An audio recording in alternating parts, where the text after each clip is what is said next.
ಕಾಂಗ್ರೆಸ್ನಿಂದ ವೋಟ್ ಚೋರಿ ಅಭಿಯಾನ ಮುಂದುವರಿಕೆ. ಸಚಿವರಿಗೆ 2 ಲಕ್ಷ ಸಹಿ ಸಂಗ್ರಹದ ಟಾಸ್ಕ್ ಅನ್ನು ನೀಡಿದ ಡಿಸಿಎಂ ಡಿಕೆಶಿ. ಪ್ರತಿ ಜಿಲ್ಲೆಯಿಂದ ಕನಿಷ್ಠ 2 ಲಕ್ಷ ಸಹಿ ಸಂಗ್ರಹ ಮಾಡುವಂತೆ ಸೂಚನೆ. ಅಕ್ಟೋಬರ್ 24ರ ಒಳಗೆ ಕೆಪಿಸಿಸಿಗೆ ಲಿಸ್ಟ್ ಅನ್ನು ಕಳಿಸಬೇಕು ಅನ್ನುವಂತ ಸೂಚನೆಯನ್ನ ನೀಡಿದ್ದಾರೆ. ಎಐಸಿಸಿ ವರಿಷ್ಠರ ಆದೇಶದ ಮೇರೆಗೆ ಸಚಿವರಿಗೆ ಖುದ್ದಾಗಿ ಡಿಸಿಎಂ ಡಿಕೆಶಿ ಈ ಒಂದು ಟಾಸ್ಕ್ ಅನ್ನು ಕೊಟ್ಟಿದ್ದಾರೆ ಅನ್ನೋದು ಗೊತ್ತಾಗ್ತಾ ಇದೆ. ವೋಟ್ ಚೋರ್ ಗದ್ದಿ ಚೋರ್ ಅಭಿಯಾನದ ಮುಖಾಂತರ ಸಹಿ ಸಂಗ್ರಹವನ್ನ ಮಾಡೋದಕ್ಕೆ ಸೂಚನೆಯನ್ನ ನೀಡಿರುವಂತದ್ದು. ಸಚಿವರು ವೈಯಕ್ತಿಕವಾಗಿ 2 ಲಕ್ಷ ಸಹಿ ಸಂಗ್ರಹಿಸುವಂತೆ ತಾಕೀತು ಮಾಡಲಾಗಿದೆ. ಈಗಾಗಲೇ ಕೆಲವು ಸಚಿವರಿಂದ ಸಹಿ ಸಂಗ್ರಹ ಆಗಿದೆಯಂತೆ, ಪ್ರಾರಂಭ ಆಗಿದೆಯಂತೆ ಆಲ್ರೆಡಿ. ಸರ್ವಜ್ಞ ನಗರದಲ್ಲಿ ಮೊನ್ನೆ ಸಚಿವ ಕೆಜೆ ಜಾರ್ಜ್ನಿಂದ ಸಹಿ ಸಂಗ್ರಹ ಆಗಿದೆ ಅಂತ ಹೇಳ್ತಾ ಇದ್ದಾರೆ. ಉಳಿದ ಸಚಿವರಿಗೆ ಅಕ್ಟೋಬರ್ 24ರ ಒಳಗೆ ಸಲ್ಲಿಸುವಂತೆ ತಾಕೀತನ್ನ ಮಾಡಲಾಗಿದೆ ಅನ್ನೋದ್ರ ಬಗ್ಗೆ ಮಾಹಿತಿ ಸಿಗ್ತಾ ಇದೆ. ವರಿಷ್ಠರೇನೋ ಡಿಸಿಎಂ ಡಿಕೆ ಶಿವಕುಮಾರ್ ಅವರಿಗೆ ಸೂಚನೆ ಕೊಟ್ಟಿದ್ದಾರಂತೆ ಕೆಪಿಸಿಸಿ ಅಧ್ಯಕ್ಷರು. ಸೊ ಡಿಕೆ ಶಿವಕುಮಾರ್ ಅವರು ಎಲ್ಲರಿಗೂ ಆಲ್ರೆಡಿ ತಿಳಿಸಿಬಿಟ್ಟಿದ್ದಾರಂತೆ. ಹೈಕಮಾಂಡ್ ಇಂದ ನೇರವಾಗಿ ಹೇಳಿದ್ದಾರೆ, ಈ ತರ ಸಹಿ ಸಂಗ್ರಹ ಆಗಬೇಕು ಅಂತ ಟಾಸ್ಕ್ ಕೊಟ್ಟಿದ್ದಾರೆ. ಆದಷ್ಟು ಬೇಗ ಅಕ್ಟೋಬರ್ 24ರ ಒಳಗಡೆನೆ ಸಹಿಯನ್ನ ಸಂಗ್ರಹಿಸಿ ಅನ್ನುವಂಥ ಸೂಚನೆಯನ್ನ ಕೊಟ್ಟಿದ್ದಾರೆ. ನೋಡಿ, ಈ ಅಭಿಯಾನ ಇದೆಯಲ್ಲ, ಮತ ಕಳುವ ಅಭಿಯಾನ, ಇದು ಕಾಂಗ್ರೆಸ್ಗೆ ಒಂದು ಕಡೆ ಪ್ಲಸ್ ಪಾಯಿಂಟ್ ಆಗತ್ತೆ ಅನ್ನುವಂಥದ್ದು.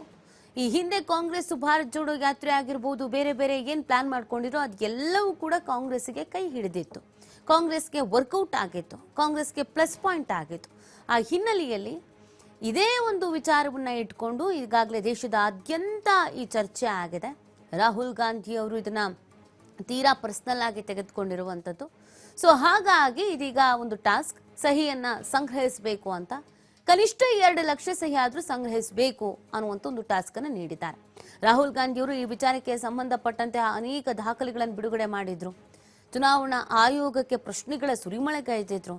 ಕಾಂಗ್ರೆಸ್ಗೆ ಇದೆಲ್ಲವೂ ಕೂಡ ಪ್ಲಸ್ ಪಾಯಿಂಟ್ ಆಗಿತ್ತು. ಮತ ಕಳುವು ಅನ್ನುವಂಥದ್ದು ನಡೀತಾ ಇದೆಯಾ ಅನ್ನುವಂಥ ಆಘಾತಕಾರಿ ವಿಚಾರದ ಬಗ್ಗೆ ಚರ್ಚೆಗಳು ಹುಟ್ಟಾಕಿತ್ತು. ಅದಕ್ಕೆ ಕಾರಣ ರಾಹುಲ್ ಗಾಂಧಿಯವರು ನೀಡಿದಂಥ ಒಂದಷ್ಟು ಡಾಕ್ಯುಮೆಂಟ್ಸ್ಗಳು. ಸೊ ಇದೀಗ ಈ ಎಲ್ಲ ವಿಚಾರಕ್ಕೆ ಸಂಬಂಧಪಟ್ಟಂತೆಗೆ ಇದನ್ನ ಮತ್ತಷ್ಟು ಬಲಿಷ್ಠ ಮಾಡಬೇಕು ಅನ್ನುವಂಥ ಹಿನ್ನೆಲೆಯಲ್ಲಿ 2 ಲಕ್ಷ ಸಹಿ ಸಂಗ್ರಹಿಸುವುದಕ್ಕೆ ಸೂಚನೆ ಕೊಟ್ಟಿದ್ದಾರಂತೆ. ಈ ಬಗ್ಗೆ ಮತ್ತಷ್ಟು ಮಾಹಿತಿಯನ್ನು ನೀಡ್ತಾರೆ ನಮ್ಮ ಪ್ರತಿನಿಧಿ ಶಿವು. ಇದೀಗ ಒಂದು ಟಾಸ್ಕ್ ಕೊಟ್ಟಿದ್ದಾರೆ 2 ಲಕ್ಷ ಸಹಿ ಸಂಗ್ರಹಕ್ಕೆ. ಹೈಕಮಾಂಡ್ ಏನ್ ಹೇಳಿದೆ, ಇಲ್ಲಿನ ನಾಯಕರುಗಳು ಹೇಗೆ ಸಿದ್ಧತೆ ಮಾಡ್ಕೊಂಡಿದ್ದಾರೆ? ನಿತಿ, ರಾಹುಲ್ ಗಾಂಧಿ ಅವರು ವೋಟ್ ಚೋರಿ ಅಭಿಯಾನವನ್ನ ಇಡೀ ದೇಶಾದ್ಯಂತ ಮಾಡ್ತಾ ಇದ್ದಾರೆ. ಚುನಾವಣಾ ಆಯೋಗ ಮತಗಳು ಮಾಡ್ತಾ ಇದೆ, ಒಂದು ಪಕ್ಷಕ್ಕೆ ಪೂರಕವಾಗಿ ನಡ್ಕೊಳ್ತಾ ಇದೆ ಅನ್ನುವಂತಹ ಅನುಮಾನವನ್ನ ಬಹಿರಂಗವಾಗಿ ವ್ಯಕ್ತಪಡಿಸಿ ಇಡೀ ದೇಶಾದ್ಯಂತ ರಾಹುಲ್ ಗಾಂಧಿ ಅವರು ಈ ಒಂದು ಅಭಿಯಾನಕ್ಕೆ ಚಾಲನೆಯನ್ನ ಕೊಟ್ಟಿದ್ದಾರೆ. ರಾಜ್ಯಕ್ಕೂ ಕೂಡ ಬಂದು ವೋಟ್ ಚೋರಿ ಅಭಿಯಾನ ಕಾರ್ಯಕ್ರಮದಲ್ಲಿ ಭಾಗಿಯಾಗಿದ್ರು. ಬಿಹಾರದ ಚುನಾವಣೆ ಇರೋದ್ರಿಂದ ಬಿಹಾರದಲ್ಲೂ ಕೂಡ ಸುಮಾರು 15 ದಿನಗಳ ಕಾಲ ವೋಟ್ ಚೋರಿ ಅಭಿಯಾನವನ್ನ ಬಿಹಾರದ ವಿವಿಧ ಪ್ರದೇಶಗಳಲ್ಲಿ ನಡೆಸಿದ್ರು. ಸೊ ಹಾಗಾಗಿ ಇದನ್ನ ಹೀಗೆ ನಿಲ್ಸಿದ್ರೆ ಆಗೋದಿಲ್ಲ, ಇದನ್ನ ಕಂಟಿನ್ಯೂ ಮಾಡಬೇಕು. ಮತ್ತೆ ಬೇರೆ ಬೇರೆ ರಾಜ್ಯಗಳಲ್ಲಿ ವಿಧಾನಸಭಾ ಚುನಾವಣೆಗಳು ಹತ್ರ ಆಗ್ತಾ ಇದೆ. ಮುಂದಿನ ಲೋಕಸಭಾ ಚುನಾವಣೆಗೂ ಕೂಡ ಜನರಲ್ಲಿ ಜಾಗೃತಿಯನ್ನ ಮೂಡಿಸಬೇಕು ಅನ್ನುವಂತ ನಿಟ್ಟಿನಲ್ಲಿ ಈ ಅಭಿಯಾನವನ್ನ ಎಲ್ಲಾ ರಾಜ್ಯಗಳಲ್ಲೂ ಕೂಡ ನಿರಂತರವಾಗಿ ನಡೆಸಬೇಕು ಅನ್ನುವಂತ ಸೂಚನೆಯನ್ನ ರಾಹುಲ್ ಗಾಂಧಿ ಅವರು ಕಾಂಗ್ರೆಸ್ ನಾಯಕರಿಗೆ ಕೊಟ್ಟಿದ್ದಾರೆ. ಹಾಗಾಗಿ ಕರ್ನಾಟಕದಲ್ಲೂ ಕೂಡ ಈಗ ಈ ವೋಟ್ ಚೋರಿ ಅಭಿಯಾನವನ್ನ ಮುಂದುವರಿಸಬೇಕು ಅನ್ನುವಂತಹ ಸೂಚನೆಯನ್ನ ಈಗ ರಾಜ್ಯ ಉಸ್ತುವಾರಿಯನ್ನ ವಹಿಸಿಕೊಂಡಿರುವಂತ ರಣದೀಪ್ ಸಿಂಗ್ ಸುರ್ಜೇವಾಲಾ ಡಿಕೆ ಶಿವಕುಮಾರ್ ಅವ್ರಿಗೆ ಹೇಳಿದ್ದಾರೆ. ಡಿಕೆ ಶಿವಕುಮಾರ್ ಈಗ ಎಲ್ಲಾ ಸಚಿವರಿಗೆ ಸೂಚನೆಯನ್ನ ಕೊಟ್ಟಿದ್ದಾರೆ. ಪ್ರತಿಯೊಂದು ಜಿಲ್ಲೆಯಿಂದಲೂ ಕೂಡ ಬೇರೆ ಬೇರೆ ತಾಲೂಕು ಅಧ್ಯಕ್ಷರು, ಜಿಲ್ಲಾಧ್ಯಕ್ಷರು ಅವರು ನಡೆಸುವಂತಹ ಅಭಿಯಾನವನ್ನ ಹೊರತುಪಡಿಸಿ ನೀವು ವೈಯಕ್ತಿಕವಾಗಿ ಸುಮಾರು 2 ಲಕ್ಷ ಅಭಿಯಾನವನ್ನ ಸಹಿ ಸಂಗ್ರಹವನ್ನ ಮಾಡಬೇಕು. ಈ ವೋಟ್ ಚೋರಿ ಸಂಬಂಧಪಟ್ಟಂತೆ ಆ ವರದಿಯನ್ನ ನಮ್ಗೆ ಕಳಿಸ್ಕೊಡ್ಬೇಕು, ಹೈಕಮಾಂಡ್ ಇಂದ ನಮ್ಗೆ ಆದೇಶ ಬಂದಿದೆ ಅನ್ನುವಂತ ಸೂಚನೆಯನ್ನ ಈಗ ಸಚಿವರಿಗೆ ಕೊಟ್ಟಿದ್ದಾರೆ.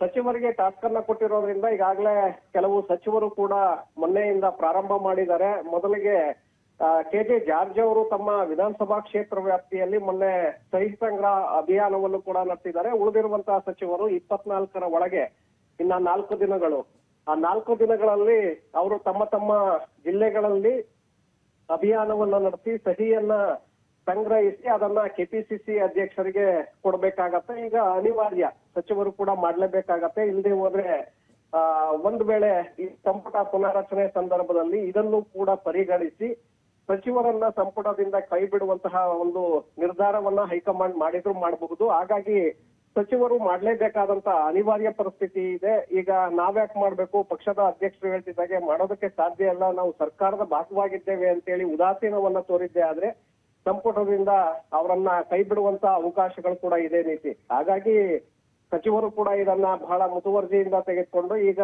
ಅಭಿಯಾನವನ್ನು ಪ್ರಾರಂಭ ಮಾಡ್ಬೇಕಾಗತ್ತೆ. ಈಗಾಗಲೇ ಜಾರ್ಜ್ ಪ್ರಾರಂಭ ಮಾಡಿದ್ದಾರೆ. ಉಳಿದಿರುವಂತಹ ಸಚಿವರು 4 ದಿನದ ಒಳಗೆ ತಮ್ಮ ತಮ್ಮ ಜಿಲ್ಲೆಗಳಲ್ಲಿ ಅಭಿಯಾನವನ್ನ ಮುಂದುವರಿಸಬೇಕಾಗತ್ತೆ. ಓಕೆ, ಥ್ಯಾಂಕ್ ಯು ಶಿವ ತಮ್ಮೆಲ್ಲ ಡೀಟೇಲ್ಸ್ಗಾಗಿ.